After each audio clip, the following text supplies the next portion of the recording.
Olá, tudo bem com você? Eu espero que sim.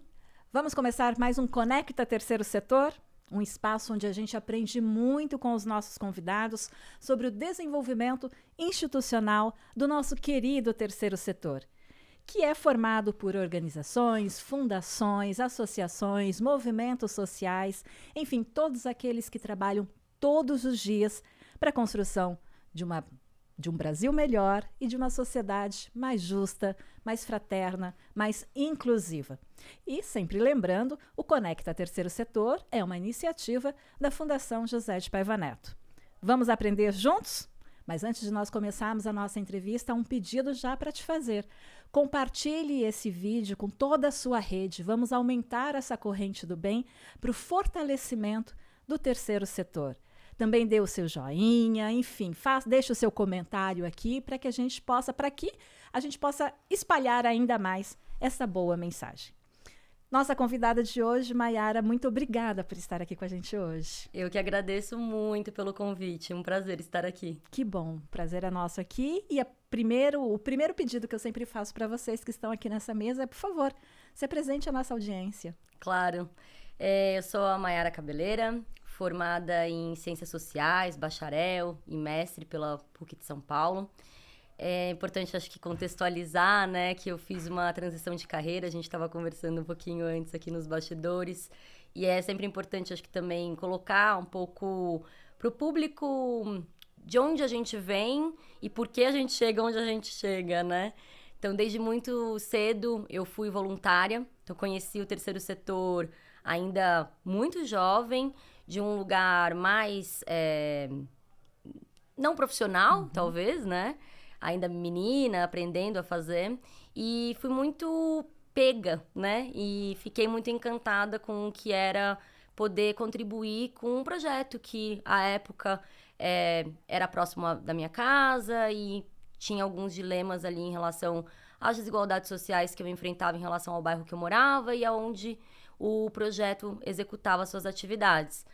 E aí acabei, né, entrando no curso de Ciências Sociais e durante essa jornada acabei sendo mordida por uma outra, né, frente, que foi um encantamento com a pesquisa.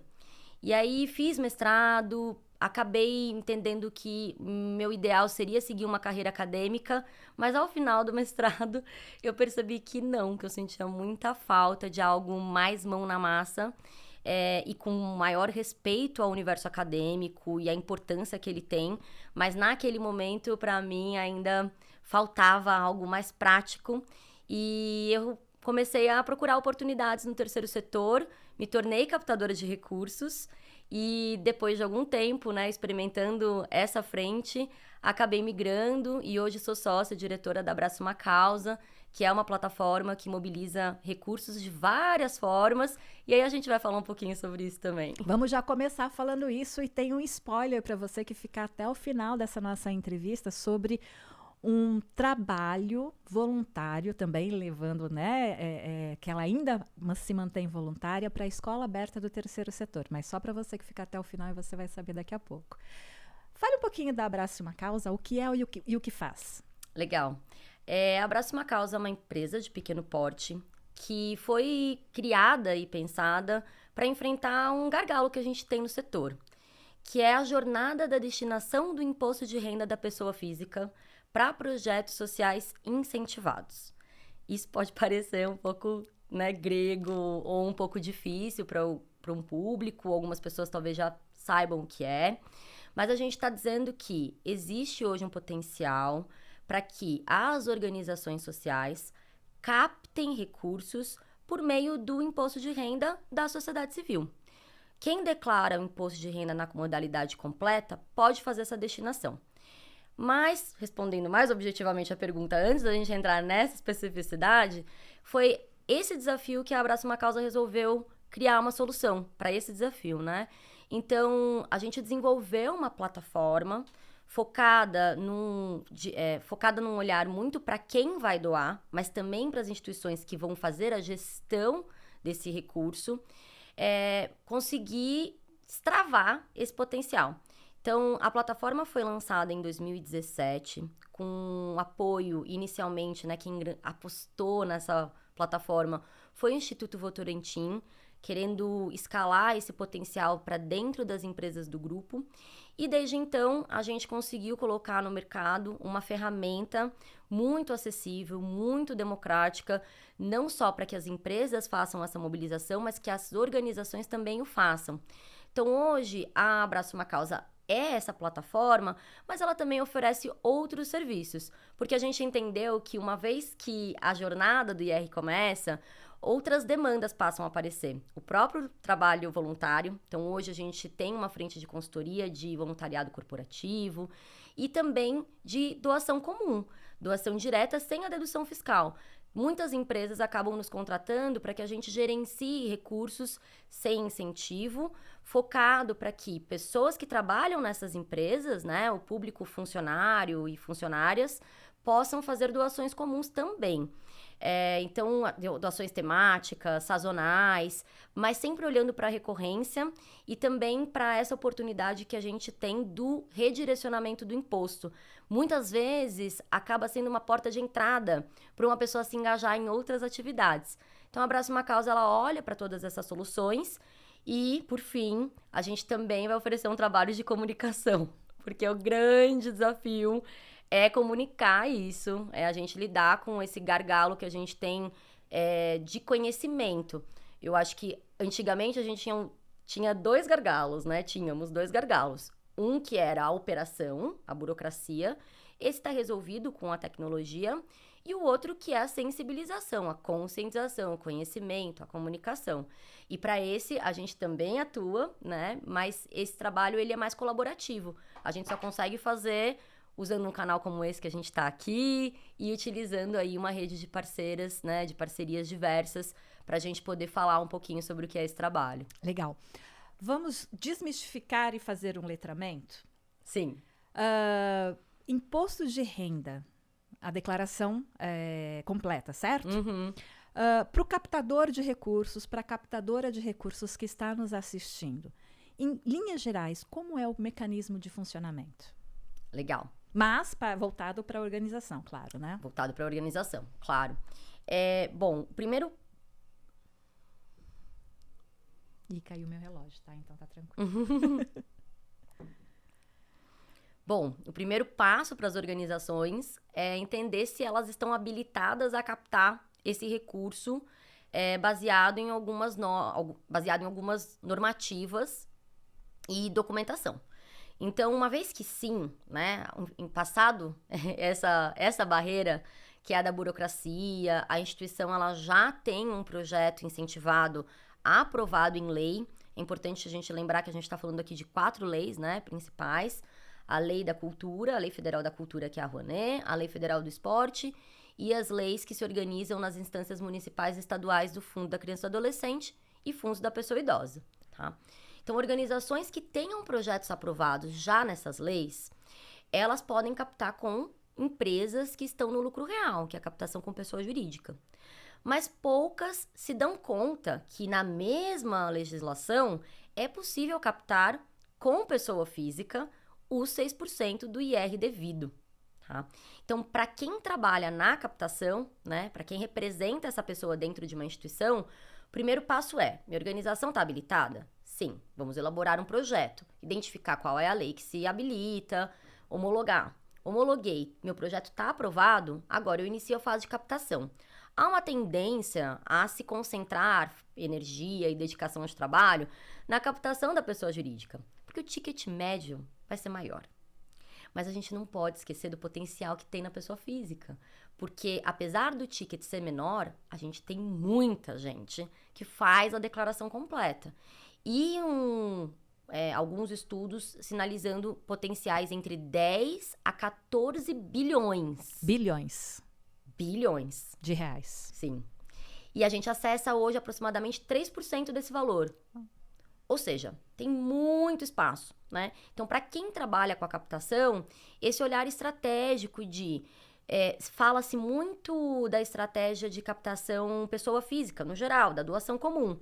Por que não combiná-la com a estratégia da captação via IR, que é essa que é uma doação sem custo, porque ela é um redirecionamento do que eu já pagaria para o governo para aquela instituição. Você usou a palavra burocracia.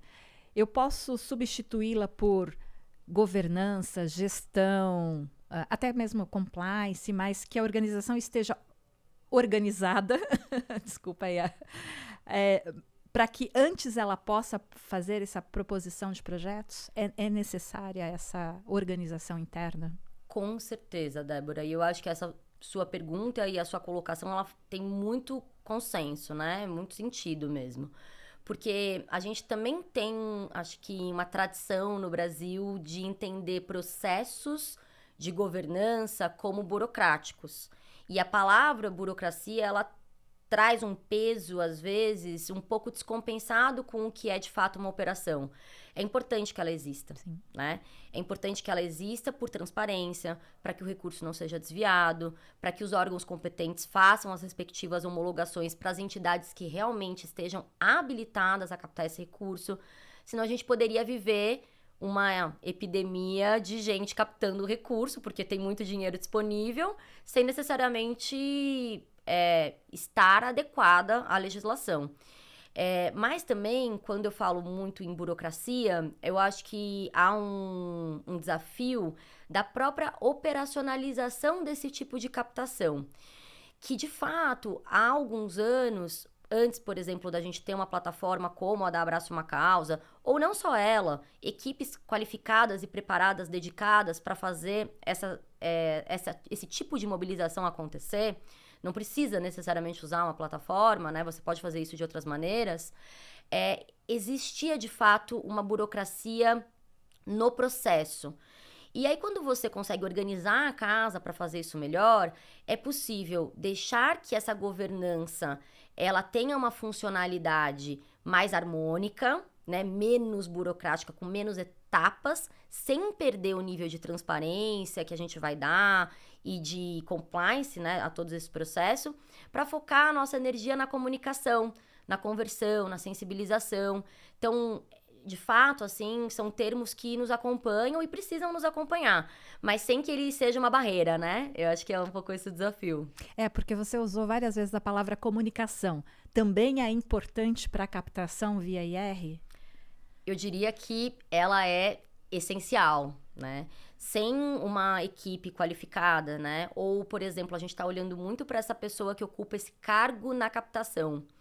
Cada vez mais a gente vê no setor que as pessoas que atuam na captação precisam ter habilidades de comunicação, expertise de comunicação, ou então serem pares de uma outra pessoa que tenha essas habilidades, né? Cada vez eu sinto que as áreas de captação e comunicação dentro das organizações caminham juntas. Não consigo visualizar esse caminho apartado. Eu acho que por alguns anos talvez a gente não tivesse essa clareza, né? Agora a gente tem. E com certeza, né, se a gente tem uma pessoa ocupando esse lugar que tem essa visão de facilitar o que eu comunico e também de cascatear mais essa informação, mas cascatear para um público já definido, para um público certo, porque muitas vezes eu sinto que no setor a gente também fala muito, mas não necessariamente com o público certo. E isso não é funcional, porque dedica-se energia, né, coloca-se tempo de trabalho para algo que, no fim das contas, pode gerar até uma frustração para aquela organização. Nossa, mas eu fiz tanto, eu comuniquei tanto, eu coloquei, fiz post todo dia. Mas você fez post para quem? Né? Aquela pessoa declara imposto de renda na completa, porque senão você vai postar e você não tá falando com quem entende o que você tá falando. Apesar do potencial ser grande, não é todo mundo que pode, né? Então, acho que a comunicação nesse sentido do planejamento estratégico da comunicação, né? Do como a gente faz o funil. É um funil de venda, né? E a gente tá falando aqui de uma pegada comercial também. Sim. Você falou planejamento estratégico de comunicação e eu peço licença porque eu vou fazer um merchan aqui da Escola Aberta do Terceiro Setor para que você que está aí nos acompanhando e quer conhecer um pouco mais sobre o que é planejamento estratégico de comunicação, a Escola Aberta do Terceiro Setor tem um curso gratuito online que você pode fazer a hora que você precisar e quiser fazer e você pode aprimorar com certeza com técnicas, ferramentas, muito conhecimento. esse planejamento estratégico também da tua organização. Se não for para você, indique esse curso para quem precisa conhecer de comunicação. Merchan feito, voltemos aqui. Ótimo. Mayara, na sua fala, eu posso questionar você se você está falando tão e somente para grandes organizações? Essa pergunta é muito boa. Não estamos falando só com grandes organizações, tá? Há, de fato, um posicionamento hoje no mercado de grandes organizações que fazem isso, tá? Fazem porque aprenderam a fazer logo em que a lei saiu. A gente está falando de uma lei, né, da Rouanet, que é dos anos 90, e se capitalizaram para fazer. A gente está falando de organizações que não necessariamente fazem há tanto tempo, mas por serem grandes, conseguem criar planejamentos estratégicos com este foco, né? Dedicar equipe para isso, mobilizar. Tem uma série de fatores que, de fato, uma grande organização, ela vai sair na frente por uma série de razões e uma série de fontes de captação de recursos, né? A própria visibilidade daquela marca, quem apadrinha aquela instituição, tudo isso. Mas essa jornada especificamente não é feita exclusivamente para as grandes organizações. Isso a gente pode ver, inclusive, se a gente olhar para dados no setor e entender hoje a quantidade de organização que já possui os projetos aprovados, tá? Não falta projeto aprovado também, a gente tem muito projeto, grande parte desses projetos já homologados pelas leis que eu comentei, né? Esporte, cultura, FIA e idoso, são de organizações pequenas e médias, então elas já sabem acessar, tá? Isso é muito bom. O que elas ainda não, que eu vejo que elas ainda não dedicam tanto tempo para a estratégia da pessoa física, quando ela precisa fazer um esforço ainda de captação voltada para a pessoa jurídica por conta do ticket médio, tá? Então, assim, pode ser para ela também. E uma estratégia que eu gosto muito para as pequenas é justamente unir uma frente que ela já possui para acessar a pessoa física. Por exemplo, ela já está ali num esforço de captação com uma determinada empresa que está no lucro real. Vamos pegar um exemplo aqui de uma organização que tenha um projeto aprovado em um fundo da criança e do adolescente, de qualquer município. Pode ser assim, Niquelândia em Goiás. Vou pegar um exemplo real, que eu já trabalhei. Vamos lá. Né? Aquela organização que tem aquele projeto aprovado no FIA, ela pode fazer a captação com uma empresa que está naquele território. Aquela organização que eu conheci fazia uma captação ali com a CBA, que é uma empresa do Grupo Votorantim, por exemplo. Mas, como aquela organização acessa os funcionários da CBA? E aí, essa ponte, essa organização pode provocar. Ela pode olhar para as empresas que ela tem parceria, seja porque ela recebe o recurso incentivado, ou porque ela recebe um pro bono, ou alguma ação de voluntariado pontual que ela tenha recebido. Uma série de relações possíveis, né, que podem ser construídas entre pequenas organizações com grandes empresas, para que essa mesma instituição bata lá na porta, fale: oi, sabia que tem uma fonte de recurso aqui que a gente está habilitado a captar, mas a gente não está acessando porque a gente não tem público? Não quer mobilizar o seu quadro, né, de funcionários e funcionárias para fazer a destinação do IR? Porque a gente começa a segmentar o público, aquilo que eu falei anteriormente. A gente consegue falar com o público elitista, que é quando a gente faz o filtro, né, do setor. A maior parte das pessoas que declaram na completa são pessoas que ocupam cargos CLTs dentro dessas grandes empresas. Então, veja, é possível que organizações pequenas acessem esse recurso com uma estratégia bastante específica, que é falar com o público, claro, um público definido. Ah, mas essa organização pode fazer a própria ação de mobilização? Claro, pode. Não tem problema nenhum. Mas claro que também ela vai ter mais dificuldade em chegar num público amplo. Então, a gente indica os dois caminhos. Faça a sua própria jornada, porque é importante para que a curva de aprendizado, de como comunicar isso também se dê, né? É muito importante isso. Usando ferramentas ou não, você pode usar uma plataforma ou não para fazer isso, para te ajudar. Mas também está um pouco antenado que as empresas, em suas áreas de responsabilidade social, vão olhar para essa frente como também algo que ela também vai ter uma ação importante ali. É um ganha-ganha, né? A empresa consegue mobilizar mais recurso, alinhar aquilo, a estratégia de investimento social, a matriz de materialidade que ela tem, as definições de causas que ela vai atuar e, ao mesmo tempo, fazer com que aquela organização receba um recurso que antes ela não acessava.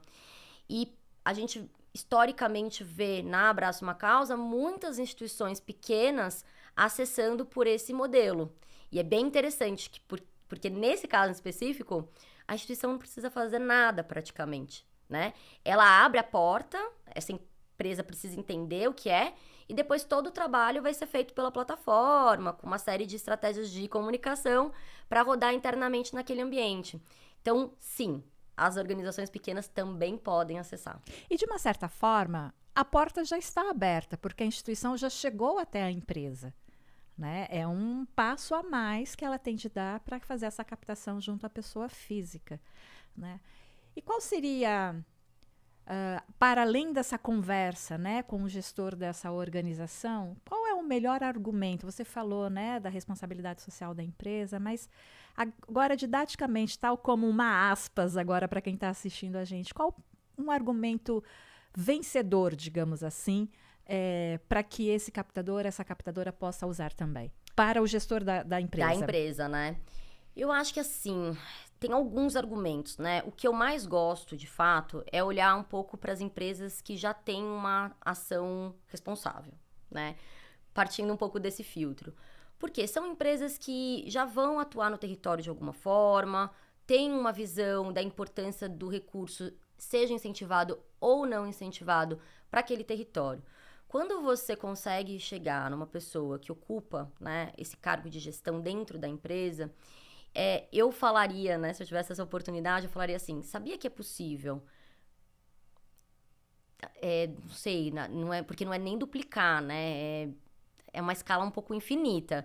Mas, assim, deixar 10 vezes maior o impacto que você já gera no território, mobilizando os seus funcionários e funcionárias a destinarem o IR, e a empresa dá um tilt, porque fala, ué, como assim?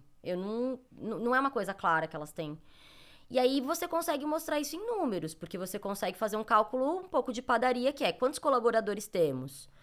Normalmente, entre CLTs, dá pra gente falar que, assim, no mínimo 50% de um quadro CLT vai cair na completa. A gente tem um ticket médio hoje de R$3.000 por doação, tá? Por que ticket médio? Tem gente que vai doar 20 mil, tem gente que vai doar R$500. Depende da realidade financeira de cada um. Tô falando um pouco da experiência que nós temos, né, nessa jornada. Então, a gente tá falando de quantas pessoas? 1.000 pessoas que podem destinar R$3.000? Aí a empresa fala, com a minha marca patrocinando isso, indiretamente, né? Porque não é a empresa que está fazendo, mas ela está dando a ferramenta para fazer. Então, no relatório de sustentabilidade dela, ela pode colocar essa informação que ela deu as ferramentas para que aquele recurso chegasse. E quando eu falo dar as ferramentas, é explícito, tá? É porque dentro dessas empresas vai existir também um mecanismo de incentivo que é a antecipação na folha de pagamento, que é muito interessante também. Agora, vamos desmistificar um pouquinho o imposto de renda. Em linhas gerais, de onde vem esse dinheiro para essa doação? Em linhas gerais, a gente está falando que todo mundo que declara imposto de renda pode, por lei, pegar um pedacinho dele e alocar, direcionar num projeto que o próprio governo habilitou como ok para receber aquele recurso. Quando a pessoa tem de pagar ou quando a pessoa tem a restituir? Essa pergunta é maravilhosa. Tanto faz, tá? É muito comum que as pessoas entendam que só podem fazer isso quando elas têm imposto a pagar. Essa é uma dúvida, assim, super recorrente. Mas não, a gente está falando sobre o total do IR devido, tá? Então, vamos pegar assim na prática. Sou uma pessoa elitista e tenho ali meu salário mensal já sou mensalmente, na folha já é descontado o meu imposto de renda, né? Dependendo do salário, meus 27% já são descontados em folha. Esse recurso, ele é o seu IR devido que vai sendo somado mês a mês. Quando a gente completa o ano calendário, você já pagou todo o seu imposto, né? No momento em que a gente faz a declaração, ali entre março e maio, o que acontece? O que é aquele momento? Aquele momento é um momento de prestação de contas com o governo, com a Receita Federal. E aí a Receita vai olhar para todos os gastos que você teve ao longo do ano, né? Falar, essa pessoa aqui precisa ser restituída, porque eu peguei muito imposto dela, mas ela tem vários gastos aqui dedutíveis, porque paga uma escola particular, plano de saúde, previdência privada, etc. Eu preciso devolver um pouquinho para ela. Ou ao contrário, não, preciso que ela me pague, né? E aí vem essa cobrança adicional. Há um entendimento clássico que só essa pessoa pode fazer. O que não é verdade, porque a regra ela se dá sobre o total devido. Então, nesse momento de prestar contas, o que vai acontecer é que dentro da Receita Federal, né, no próprio sistema, há uma legislação que vai reger sobre 94% do meu IR devido vai para o governo. E 6% eu posso redirecionar, alocar num projeto homologado pelo próprio governo. A gente tem uma regra bem específica para a lei do esporte, porque no esporte a gente está falando de 7%. É uma conquista recente do esporte, mas assim, para não confundir tanto, como todas as outras leis são 6%, a gente fixa no 6%, porque é melhor fazer 6 do que nada, né? Então tem essa questão, né? Ambas as pessoas podem fazer, tanto quem vai pagar como quem vai restituir. O que acontece? Se eu tiver imposto a restituir, o valor redirecionado no ano anterior, lembrando que, assim, isso entra como uma despesa médica. Então, ano passado eu fui ao médico e gastei R$500, e aí eu fiz uma doação de R$500, no software da Receita Federal, eles entram, inclusive, em ambientes muito parecidos, tá? Eles vão estar no mesmo ali, na listagem de categorias de despesas, né? Só que uma vai entrar como doação e as outras como despesas médicas e de saúde, etc. E aí, nesse momento, se eu doei lá R$500 também, entra como despesa. Se eu tiver imposto a restituir, o valor doado, né, direcionado no ano anterior, ele vai ser somado à minha restituição. Tá? Eu recebo esse adicional. Testes, para quem é mais curioso, dá para fazer, dá para simular na própria Receita. Você tira a doação, aí você vê que muda o valor da restituição. Eu gosto de fazer esses testes, é bom para entender bem o mecanismo, mas a gente conhece bastante, né? Já passou por essa fase. E caso a pessoa tenha imposto a pagar, o valor daquela doação, ele vai entrar como soma. Ele abate, é a pagar. O valor daquela doação, ele abate. No primeiro caso, soma, e no segundo caso, abate do saldo a pagar, tá? Então, é essa a diferença que a gente tem no setor. E um tema é doação, é direcionamento também, que sempre aparece. Olha, gente, a Receita vai chamar de doação lá dentro, mas na prática a gente está falando de um direcionamento, porque, de fato, a pessoa não gasta nada. Ela está escolhendo alocar 6% do imposto num projeto, né? É isso. Sendo doação ou sendo direcionamento, o dinheiro chega até a instituição. Sim, isso é o mais importante. Mais importante. E o momento de fazer esse trabalho, esse processo, é na hora da declaração do imposto de renda. Essa é a outra grande dúvida. Ainda bem que a gente está aqui para poder falar sobre isso. Porque são as dúvidas que muitas vezes impedem as pessoas de fazer, né? É justamente por encontrar alguma barreira mas quem pode, quem não pode, mas é assim ou é assado. O que acontece? A gente tem, por lei, duas formas de fazer. A gente tem um modelo antecipado, que foi o que eu acabei de explicar, tá? Anteriormente, que a pessoa ela faz no ano calendário atual e aquilo entra como uma despesa, como uma doação efetuada na declaração no ano seguinte. Mas existe também a possibilidade das pessoas, das organizações, fazerem essa mobilização no ato da declaração. Inclusive, há um movimento muito interessante no Brasil acontecendo. Eu percebo que dos últimos anos para cá, há uma super incidência desse tipo de campanha, que são as organizações que têm projetos aprovados, aí sim, única e exclusivamente, nos fundos da infância e da adolescência e nos fundos da pessoa idosa. A gente passa a ter um recorte, tá? E uma regra específica. Então, a regra não é mais 6%, tá? A gente vai poder destinar 3% para FIA, que são os fundos da infância e adolescência, e 3% para fundos da pessoa idosa, tá? Isso acontece no ato da declaração, dentro do software da Receita Federal. Esse mecanismo chama direcionamento. Há essa curiosidade. Tá. Quando é no ato da declaração, ele entra já como direcionamento. E quando é antecipado, ele entra como doação. Não sei explicar Semântica. essa semântica e essa tomada de decisão dos gestores da Receita Federal para isso. Adoraria, né, chegar nessas pessoas para entender um pouco melhor. Mas, de fato, há essa possibilidade com alguns processos adicionais que a gente pode ler como um pouco mais burocrático, porque o que vai acontecer na prática é que uma pessoa que faz a destinação no ato da declaração, ela pode chegar no 6%, né? Porque são 3 e 3. Mas ela tem que cumprir essa regra. Não posso destinar 6 para um projeto só. Mas tudo bem, fiz aqui a regra, entendi que é 3 para cá, 3 para lá. No ato da declaração, a pessoa vai escolher o fundo. Então, pode ser o Fundo Municipal de Niquelândia, que eu dei exemplo, né? Mas o recurso vai ficar no fundo. Para ele, de fato, ser encaminhado para o projeto que eu gostaria, para a instituição que eu gostaria, eu preciso enviar uma carta de direcionamento para o fundo, dizendo que aquele recurso que eu direcionei, eu desejo que vá para a instituição tal.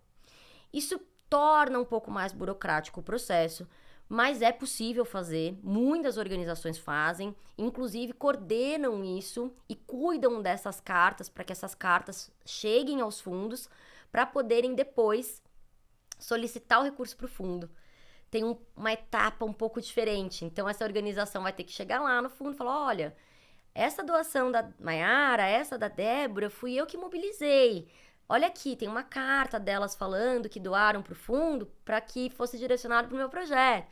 E aí elas resgatam, né? Não tem aspas aqui mesmo, elas resgatam o recurso que foi mobilizado por esforço delas. Então a gente tem hoje no Brasil essas duas formas de fazer, cada uma com o seu desafio, né? O modelo antecipado tem o desafio da antecipação. Eu tenho um pequeno deságio, né? Eu faço em dezembro para recuperar só quando eu declaro. E a do ato da declaração tem esse entrave um pouco relacionado ao recurso não ir direto para o projeto, né? E também há uma divisão aí do percentual, e aí projetos aprovados na cultura e no esporte ficam de fora.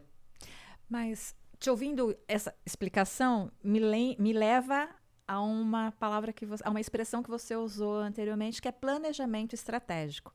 Não é simplesmente chegar no dia X do mês tal, onde as declarações são feitas, e a instituição vai lá e faz uma campanha. Nem é chamado campanha, né? Porque por curto espaço de tempo. Tem, de fato, ter um planejamento de comunicação, de relacionamento, de captação de recurso, de gestão, enfim.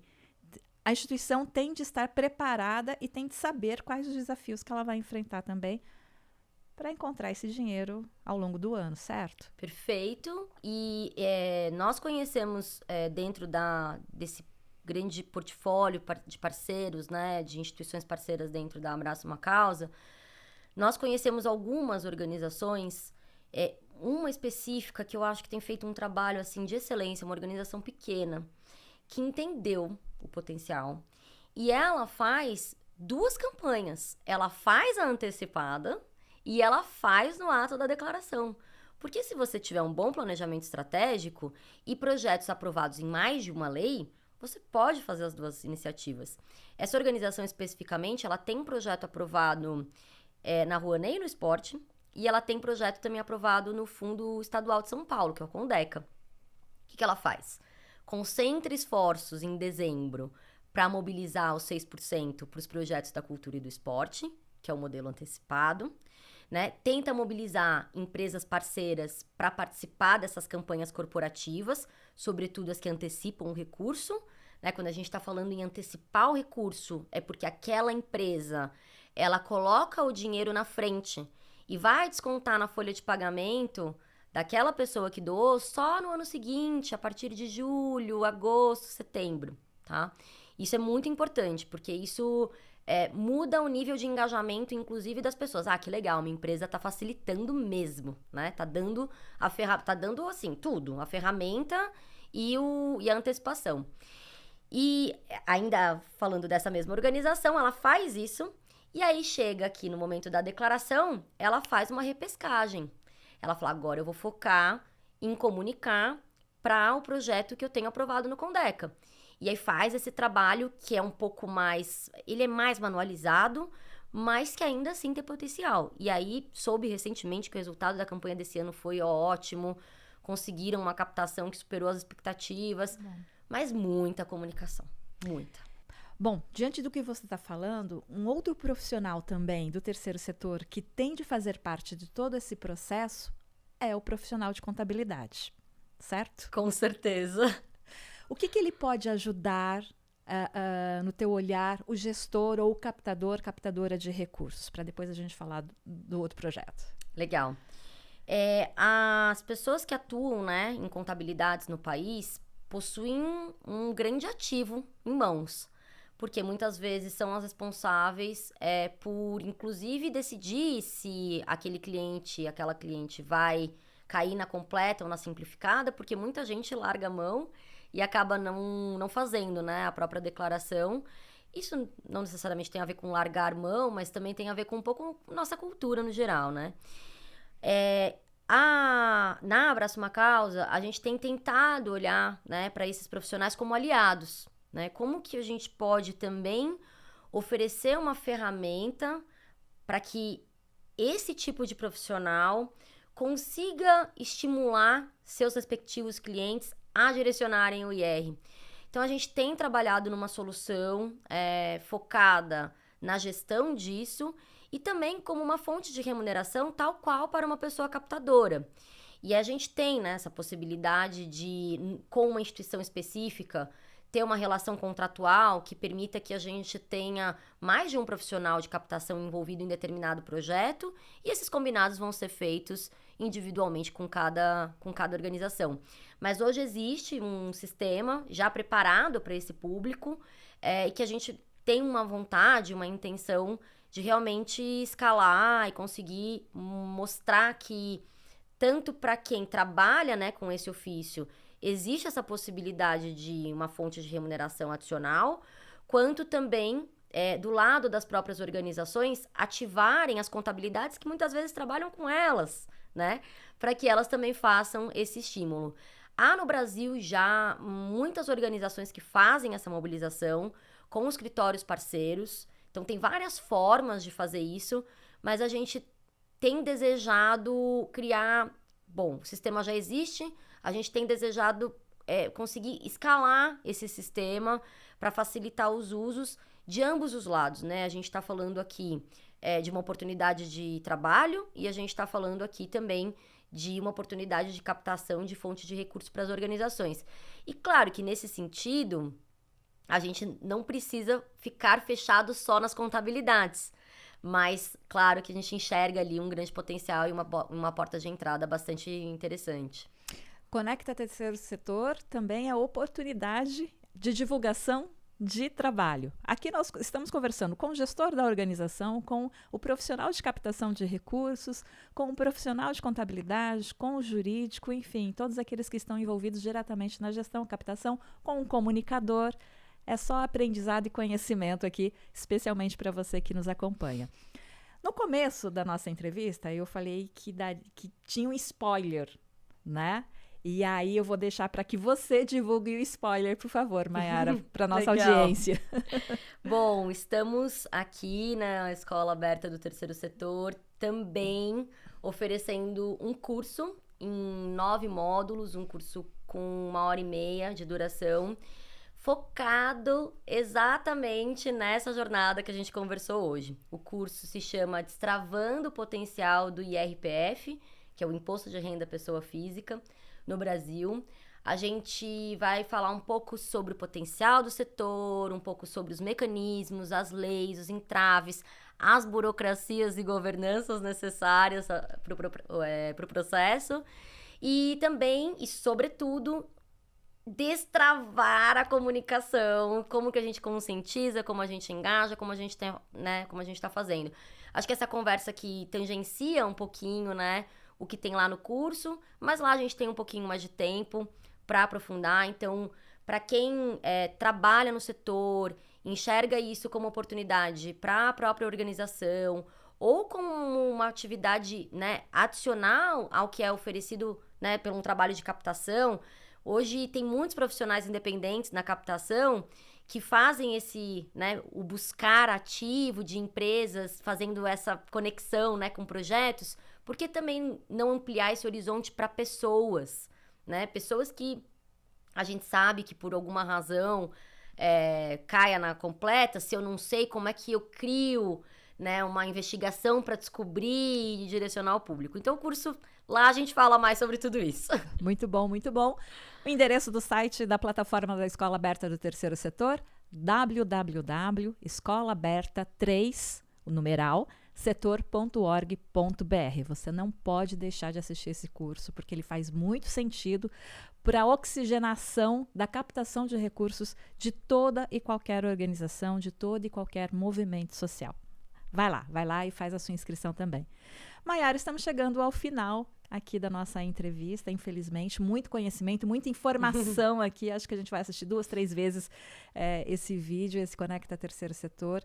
Muito obrigada mais uma vez pela tua presença. Muito obrigada. Eu que agradeço muito, fico muito feliz em poder falar sobre esse assunto que a gente tem, né, um desafio em conseguir, inclusive, espaços para falar sobre ele. E aí, acho que o agradecimento maior é sobre isso, é abrir uma porta sobre algo que a gente, no geral, nos nossos relacionamentos, fica um pouco para trás, fica em segundo plano.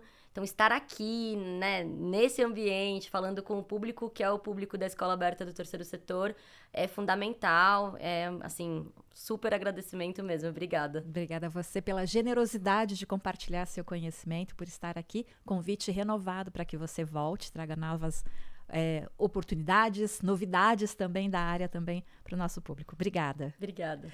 E obrigada a você também que nos acompanhou desde o início de mais esta edição do Conecta Terceiro Setor, que a gente reforça, é uma iniciativa da Fundação José de Paiva Neto. Muito obrigada pela sua audiência. Divulgue esse vídeo para todas as pessoas que precisam conhecer ainda mais sobre esse assunto e a gente aguarda você na nossa próxima entrevista. Até lá!